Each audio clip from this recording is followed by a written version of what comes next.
राजेश अपनी भाभी नीलम का लाडला था। नीलम भी राजेश को अपनी बेटी की तरह प्यार करती थी। राजेश, लखनऊ वाले मामा जी ने तुम्हारे लिए एक बहुत अच्छा रिश्ता बताया है। लड़की बहुत अच्छी है, अब तुम शादी कर लो। अरे नहीं भाभी, शादी तो बर्बादी है। भला तुम्हारे हाथों के खाने में जो स्वाद है वो किसी और के हाथों में कहाँ। मुझे अभी शादी नहीं करनी भाभी। राजेश की ना नुकुर करने के बावजूद घर वाले उसकी शादी करवा देते हैं, लेकिन फिर भी राजेश अपनी भाभी का पल्लू नहीं छोड़ता। वो अपनी पत्नी को बिल्कुल तवज्जो नहीं देता था। उसके लिए उसकी पत्नी सुधा का होना ना होना बराबर था। अरे राजेश, तुम अकेले बाहर जा रहे हो, सुधा को भी लेते जाओ। अरे क्या भाभी, हफ्ते में एक दिन तो छुट्टी मिलती है और आप वो भी खराब करना चाहती हैं। सुधा बाहर जाके क्या करेगी, वो घर में ही ठीक है। वैसे मुझे देर हो रही है भाभी, चलता हूँ मैं। राजेश की इस बेरुखी से सुधा हमेशा उदास रहती थी। फिर एक दिन नीलम इस विषय को लेकर अपने पति से चर्चा करती है। सुनिए जी, राजेश को कब अकल आएगी? वो तो सुधा की बिल्कुल कदर ही नहीं करता। अब आप ही बताइए, ऐसे कैसे चलेगा? तुम ठीक कहती हो, राजेश को सही रास्ते पर लाना ही पड़ेगा। चलो, मैं तुम्हें एक उपाय बताता हूँ। फिर 2 दिन के बाद नीलम बाजार से खरीदारी करके घर लौटती है। ये लीजिए माँ जी, मैं आपके लिए नई साड़ी लेकर आई हूँ। बबलू, ये तुम्हारे लिए। नीलम सबके लिए कुछ न कुछ लेकर आती है। भाभी, आप मेरे लिए कुछ नहीं लेकर आई क्या?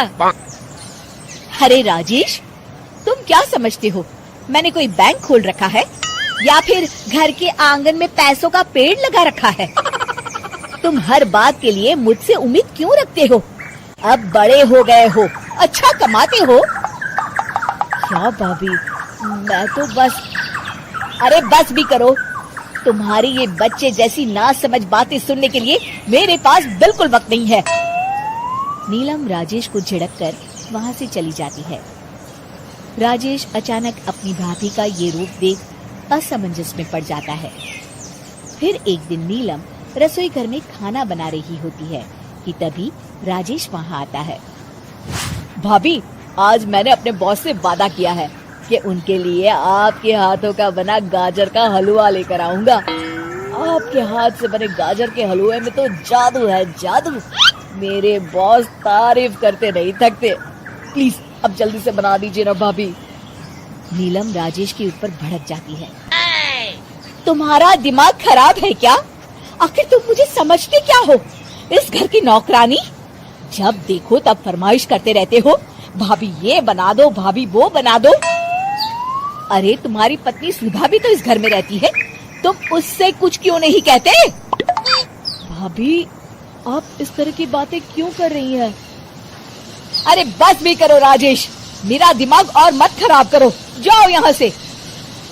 अपनी भाभी का इस तरह बेरुखी भरा बर्ताव देख राजेश को बड़ा बुरा लगता है और वो उदास होकर अपने कमरे में बैठ जाता है।